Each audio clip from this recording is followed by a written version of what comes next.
Welcome to the Observeday podcast, the show where we celebrate the days that matter.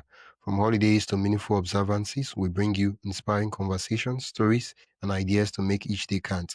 Whether it's raising awareness, learning something new, or simply sparking joy, this is your space to explore the calendar in a whole new way. I'm your host, Wisdom Okonkwo, and I'm excited to share today's observance with you. Let's dive in. Today on Observe Day, we honor National Suicide Prevention Month. We're joined by someone whose life story embodies resilience, healing, and hope. Michael Stone is a trauma integration facilitator, spiritual teacher, and author of Traumatized, a love story, healing the wounds that separate, alienate, and marginalize us. His journey began in an unimaginable pain, losing his mother to suicide at just 2 years old, enduring years of instability and abuse, and even being falsely accused of his wife's murder for decades. But instead of allowing his trauma to define him, Michael turned it into a path of service. Through his teachings at welloflight.com, he helps people understand that trauma isn't what happened to us, it is what happened inside us, and that healing is possible when we reconnect with our bodies, emotions, and each other. Today, we'll explore how this story can help us reimagine trauma, grief, and even suicide through the lens of love and collective healing. Welcome to the podcast, Micah. Wisdom, it's good to see you again. Yeah. Uh, your story is quite inspiring. You've gone through several levels of pain, several levels of what's the word I would use now? Of you lost your mom to suicide while you were 2 years old. You even as an adult you were accused of your wife's murder. How did all this experience shape who you've become today, the work you do? Yeah, that's a great question. So I think there was a point back in my 20s where I was in a program and I had this realization that I'm not a victim of my life. I have choice.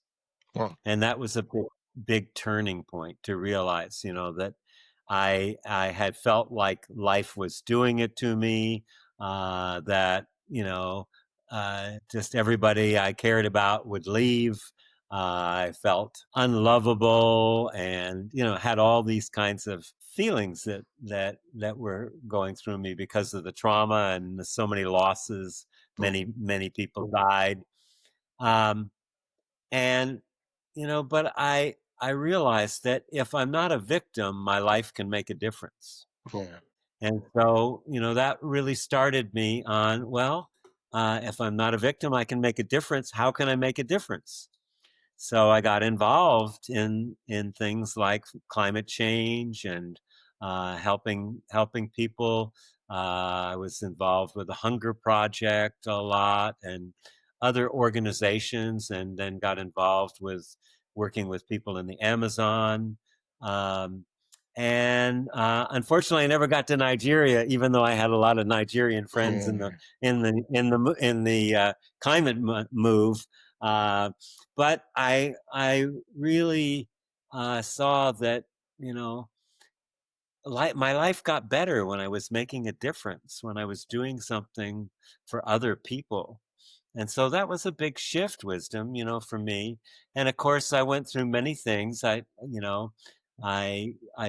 studied and I learned things, but it was more working with people, and I realized that when we come together in community, that's when healing takes place. Yeah. Most of us, speaking about trauma, trauma isolates us. It makes us feel separate. And trauma healing really is when we start connecting with other people.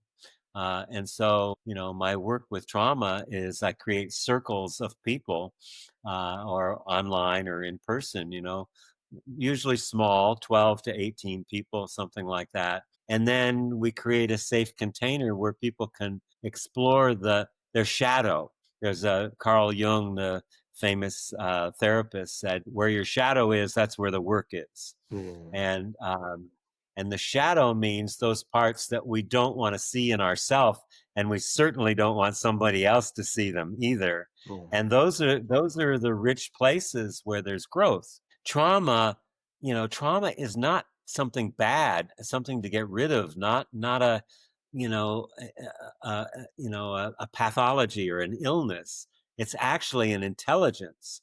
And when you change the lens from it's something bad to it's an intelligence, then you go, well, what is the intelligence? What is that is the intelligence about it? And so what happens is that the nervous system has been evolving for hundreds of thousands of years, that in an overwhelming situation, and I know you've had plenty of these in Nigeria, Yeah. particularly in certain areas, but you've had all of because trauma isn't individual. It's individual, it's collective, and it's ancestral. And all of those things, our ancestors live in our body. Their bodies are gone, but they live in our body. Everything that happened gets, passed down. So we have trauma that we don't even know where it came from because it was handed down through generations. We have trauma from, the issues in our culture and in our community, in our country, which, like I said, I know a little bit about the history of Yeah. Nigeria, and you've had a lot of genocide and a lot of wars and conflict and things. All of that is in the background is trauma, and trauma is unfinished past. That's all Hmm. trauma is. Wow. Unfinished past. Okay. Unfinished past, Okay. yeah. Okay. Unpack that. And Wow. so what happens in a traumatic situation is that there's an overwhelming situation. The nervous system said, "Uh-oh, look out! Here's something coming. I'm going to get hurt here." And so it fragments a part of our essence. And it takes that and it lodges in the body as tension or as numbness. So we become either hyperactive or hypoactive. We're either really busy, so we don't have to feel, or we're Yeah. really numb, so we don't have to feel. But to heal trauma, you have to feel. You Yeah. have to feel those things that were too much. So, when we have trauma symptoms, it was an intelligence at the time it happened. At some point in space and time in my life as a child or even historically, something happened and I had to adapt to that. So, an example would be, let's say that you are born into a family that the parents are fighting all the time and they're yelling at each other. Yeah. Okay. So, first of all, that's how I learn how to be in a relationship. So it gets passed on, right? Because I see my parents fighting. I say, oh, that Yeah. must be how you have a relationship. Yeah. But then I also, as a child, I'll say, something's wrong. My parents are fighting. And we don't say our parents are wrong because they're our survival. Yeah. They're taking care of us. So I say something's wrong with me, Ooh. right? That's what happens. Something's wrong out here, but I see it as something's wrong with me because I can't fix it. So then I adapt. So there's the overwhelming situation with the fighting. There's what happened in me about the fighting. And Yeah. then there's how did I adapt to that? And oh, I'll be the helper, or I'll be very quiet and I won't rock the boat, or I'll ally with one of my parents and be connected to them, Yeah. and not the other one. We adapt. And those adapts can be great strengths. You may end up being a helper, say, and then you're trying to help your parents all the time, so you don't get hurt. Then you become a doctor or a nurse or a social worker or something.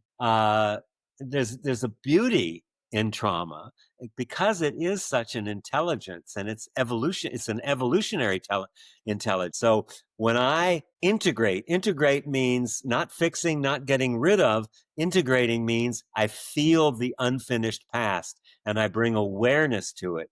And it's the awareness wisdom that is healing. There's nothing else to do. When I become aware, it just becomes presence. I just go, yes, that happened. My Yeah. parents were at Pearl Harbor. My mother committed suicide. My father was at all of those things that happened. They happened. They're not happening now. They happened then.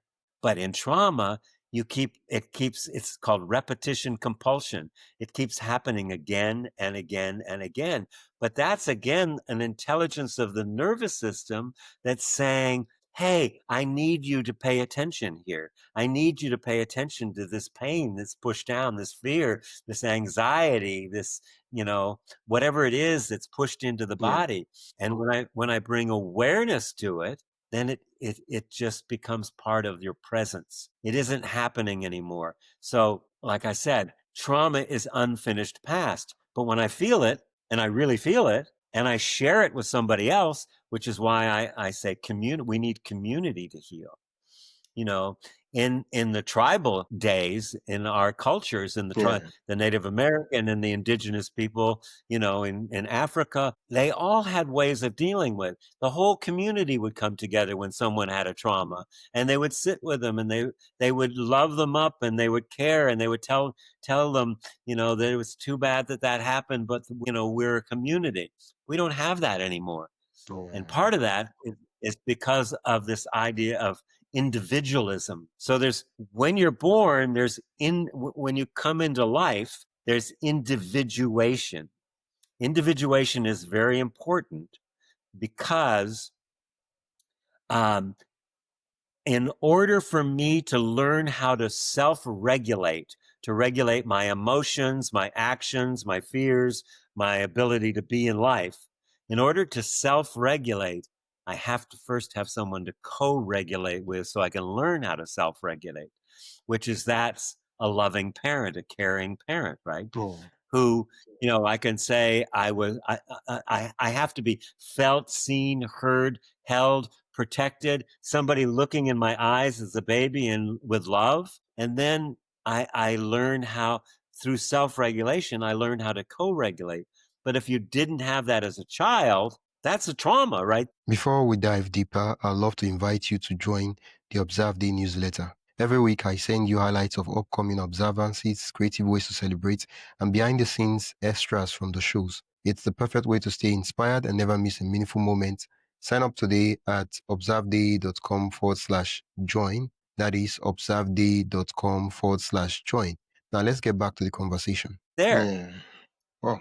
So that's why I say we heal in community. Yeah. Wow. And that also, goes on to explain the idea you normally share, that the myth of separation. Yes, the myth of separation. That's a good question. So you're in Nigeria, right, Wisdom? Yeah. I'm over here in California in the US. And it seems like, well, we're separate. You're over there, you're over there, we're different colors. Of Yeah. course we're not the same. Yeah. But in a more real way, you show up in my nervous system. Wow. I can feel you over there. I can sense what's happening. I can feel you in my body, and you can feel me in your body. And so, a more real way of knowing someone is, how do they show up in my nervous system? You show up as a calm, articulate, caring person. I can feel Wow. that in you. I can see Thank it you. in you. And I feel it. Yeah. It's not, I don't have to think about it. I feel it. But the trouble is, the mind has had a coup over the heart. We everything goes up to the head, but we have to get into our body because trauma lives in the body. Yeah. And so when we can feel our emotions, when we can feel the sensations in our body, that's the path to integrating trauma. And integrated trauma is presence. It's the ability to be present. Yeah.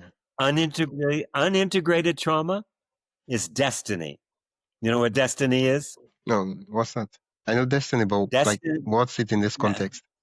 destiny means you're going to do the same things over and over and Oh, over faith. and over That's and what they call over faith, right? again.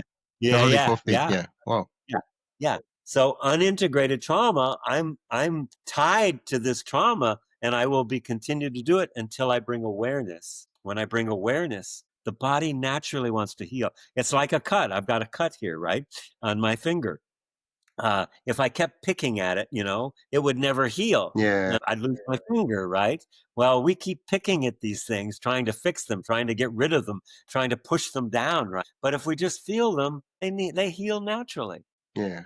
So we need to create opportunities for people to come together and be real and be authentic and talk about real things, like I don't feel I don't feel lovable, or I'm afraid to go out because I might get hurt, or I awfulize and think something terrible is about to happen. I'm always watching. My neuroception is, am I safe? Am I safe? Is it safe? Am I safe?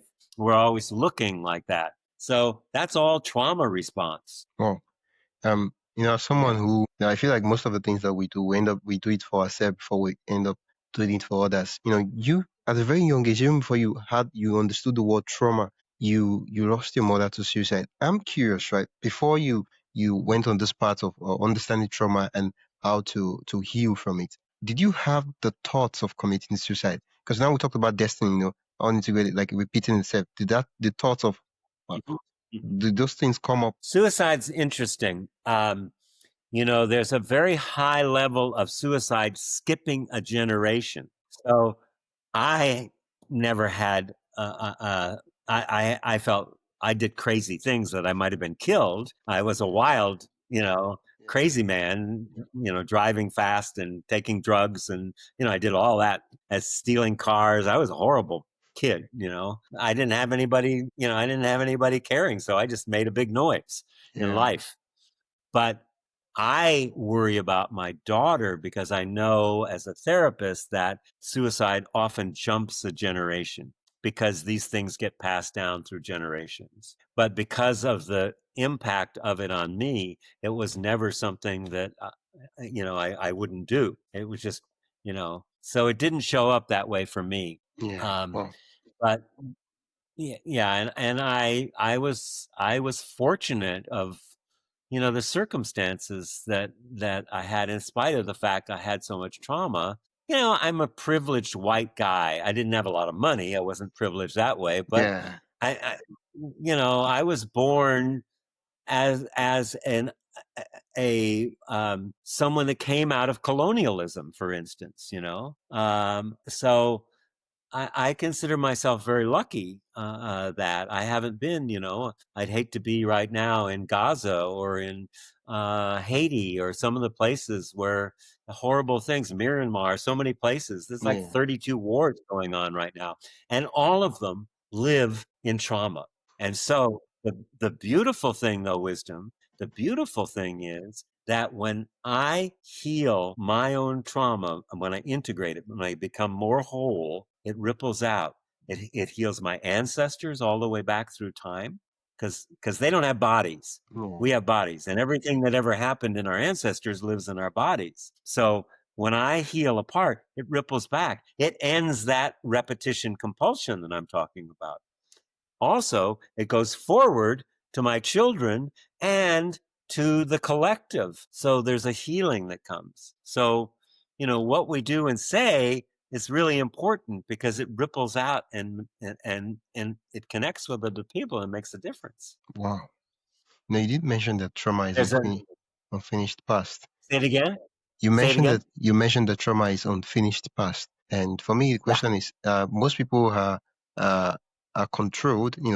In your word, you said destiny are controlled from they're not even aware of it, but they just behave certain pattern. They self sabotage themselves, things like that, depending on the kind of trauma that we're talking about. But how do we step back and actually realize that, whoa, I have Yeah. trauma, I have a finished past, I have unfinished business I need to take care of, right? Such that we don't end Yeah. up having those things linger on without even knowing that those things are the reasons why we behave certain way and do, even though we tell ourselves that I want to do this, and then you see yourself doing that and you start wondering, is someone controlling me or what's going on? Well, you said the word pattern. These are patterns. We first need to begin to notice the pattern. We may be in a relationships, and there's the pattern that we have the same argument over and over and over, or with a friend over and over. So we begin to notice the pattern.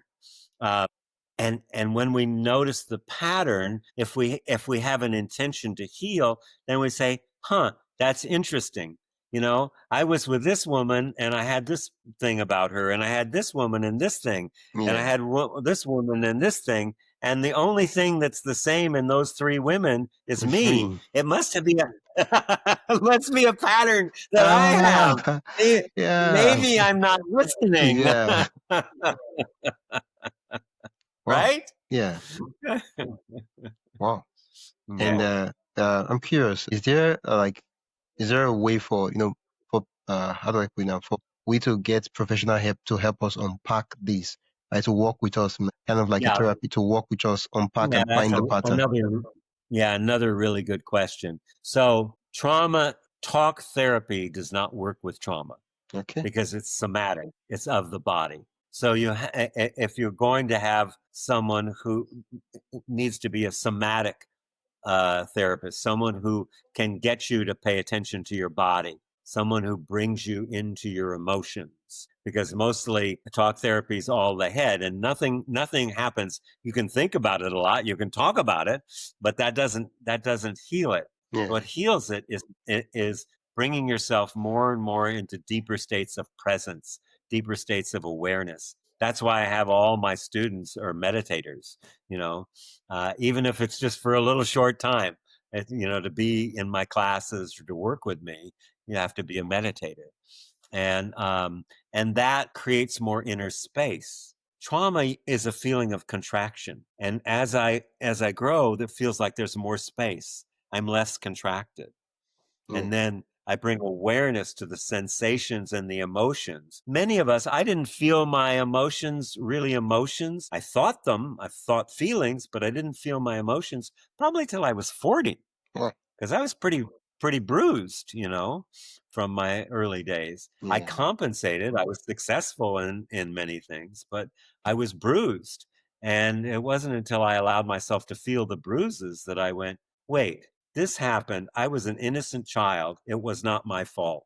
Because one of the things, you blame yourself for these Yeah. things.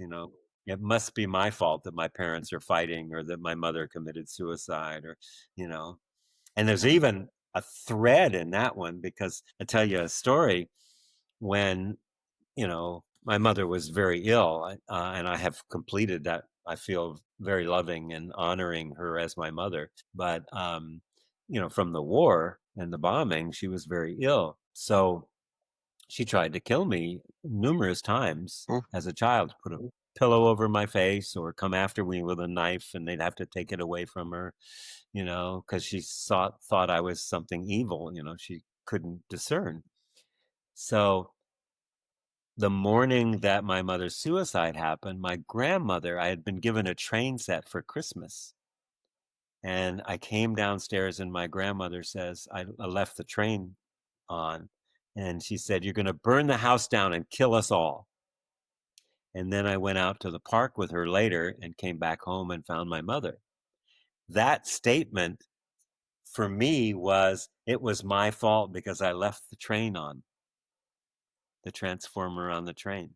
And it took many, many years to unravel that and go, wait a minute, that doesn't even make sense.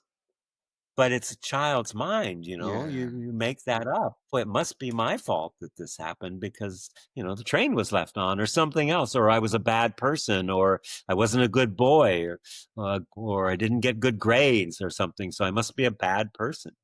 And those are all trauma responses. Well, I thank you mean, ultimately, for sharing we're that. just pure love, ultimately, right? Yeah. It's good you We- mentioned pure love, because the subtitle of your book calls trauma a love story.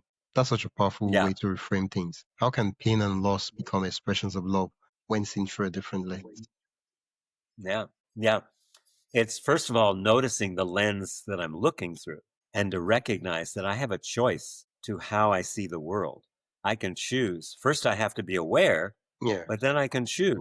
So, there was a writer who was in Auschwitz in Germany in the Holocaust, the German and Jewish Holocaust, right? Yeah. And he was a psychiatrist, and he was several years in Auschwitz. And he wrote, "The last of the human freedoms is the freedom to choose our attitude under any given circumstance." This is a guy was in prison where they were killing people every day, all day long, in the gas chambers. And to say the last of our freedoms is the freedom to choose our attitude under any given circumstance. That's Well, amazing, yeah, it is. you know? Yeah. His Wow. name was Viktor Frankl. Yeah, And I was thinking of that. I was like, I'm not so sure if that's the then, guy. yeah, I think he yeah, I wrote know. Man's Search for Meaning, something like that. Yes, that's exactly right. Yeah, Yeah. yeah. Wow. You've read that. Yeah. Yeah. As someone who's who's walked through immense suffering, what message do you want listeners to carry about choosing life and healing, even in their darkest hours? I feel like you've responded to this question even before I asked it. The last of human freedom is the ability to choose how we respond to a given any given situation. Yeah. Yeah. Well, what do you choose? What do you choose? If you choose love, that's a path, and the more, because healing trauma is how we heal our soul, because we have a lot of soul loss. We have a lot of break in the soul Yeah. because of all the trauma. It's all because of the trauma. So to learn how to love is to honor divine law, the law of God. Doesn't matter what religion you're talking about, is not two, not separate. Anything that separates us is not love. Anything that connects us is love. So practicing being connected, like especially with the people you don't like, or that that you call them, that we we Yeah. we You we people. absence ourselves. You people, right. Yeah. And it's an Yeah. interesting thing with them. It's a really interesting thing that when I become a part of a group and I feel I belong, so often my belonging is dependent on I'm not them. Wow. So belonging is important. It's one of our rights. We have the right to be. We're here. We have the right to become, to grow, to learn, Yeah. and we have the right to belong. But if we are saying I belong to this group, but I'm not those people, I'm not like them, Yeah. then we're bifurcating ourselves. We're separating ourselves, and that is where love is lost. Love is saying, even though I don't agree with what you're saying and even what you're doing, I can still see you as a human being and be loving towards you. Wow. That's That, such a powerful. that takes a lot of courage, doesn't it? Right? Yeah. You know? Yeah. Yeah. That's such a powerful way to end an episode. Where can listeners Um, learn more about the work you do and also connect with you? yeah. Well, my website, welloflight.com. And wait, my book is here. This book is on Amazon. Um, traumatized Traumatized, a love story, healing the wounds that separate, alienate, and marginalize. So you can get that. You can go to my website, again, Well of Light, Light, Well of, WALLOFLIGHT.com. And you can go to my site and get my newsletter. You can get some meditations that come with it. I'm not doing online programs right now because I'm doing the Audible book Oh, for my book, and I'm doing the ebook. But in the new year, I'll be doing some more programs, and oh, those will be available. oh. So yeah. Yeah. Wow. So Thank you and so much. and and I love doing podcasts. So if you have Yeah. other friends that do podcasts, I'm right now. That's all I'm really doing is just sharing with people around the world that that the most important thing is to recognize that trauma is an intelligence. It's not a Yeah. pathology or a disease. And yeah, I so would. good to be with you. Yeah, the same. That makes us to as they say, same. Yeah, I'm really excited. This is part of the reason why I do this podcast. Now I learn and I'm challenged and like, I get concept like, oh, what do you mean by that? And every time I walk away with an episode, I'm like, I'm knowing better, understanding things better. I'm always excited. I'm like, wow, it's like my own reward of doing the podcast. I will put the links you mentioned in the description so listeners can click and go there to the site. And thank you so much, Micah. Yeah, thank you. That's it for today's episode of the Observeday podcast. Thank you for spending your time with us as we explore today's observance. If you enjoyed this episode, be sure to subscribe wherever you listen to podcasts and share it with a friend who'd love to celebrate life's special days too. Don't forget to join the newsletter at observeday.com/join for more observance stories, tips, and updates. Until next time, keep finding meaning in every day.